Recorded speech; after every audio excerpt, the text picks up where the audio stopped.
हे प्रभु हो कहाँ जे होला हो जगवात जग देखे सबे जाले। हे प्रभु हो कहाँ जे होला हो जगवात जग देखे सब जाले। हे गौरा तोहरे नैहरे जगवा ठानल बाटे सब जग देखे जाता बाणे। हे गौरा तोहरे नैहर जगवा ठानल बाटे सब जग देखे जाता बाणे। हे प्रभु हो कई देहु हमरो तैयारिया त जग देखे हमहु जइब। हे प्रभु हो कई देहु हमरो तैयारिया त जग देखे हमहु जइब। हे गौरा बिना रे बोलावल नाही जाया जालाई जत नाही होई हया दर नाही होई हना।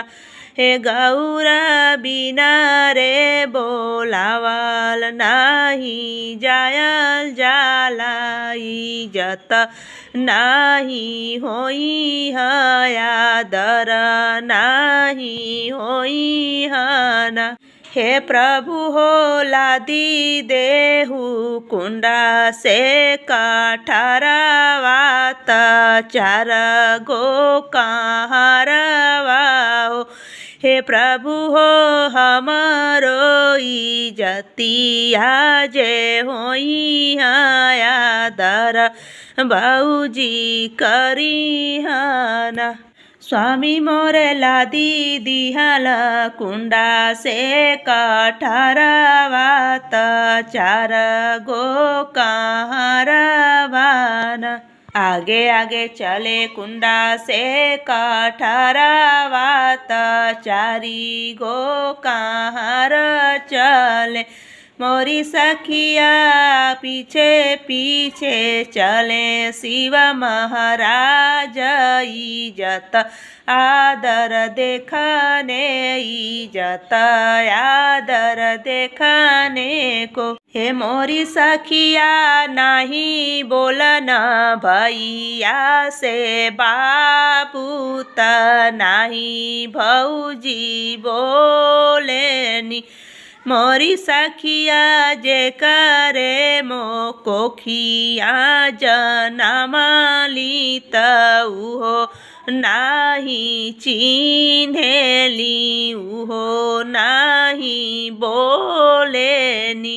हे मोरी सखिया एक ही जे चिन्हे लहुरी बहिनिया त भरी अकवार देनी भर अकवार देनी।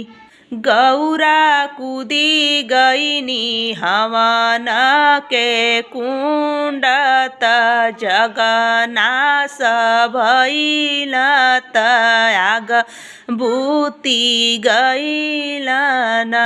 गौरा कूदी गईनी बरत हो कुंड में जगनाश भइल त आग बूती गईलन। शिवजी हाथ धई कुंड से निसारे न गौरा के समझावेला गौरा के समझावेला।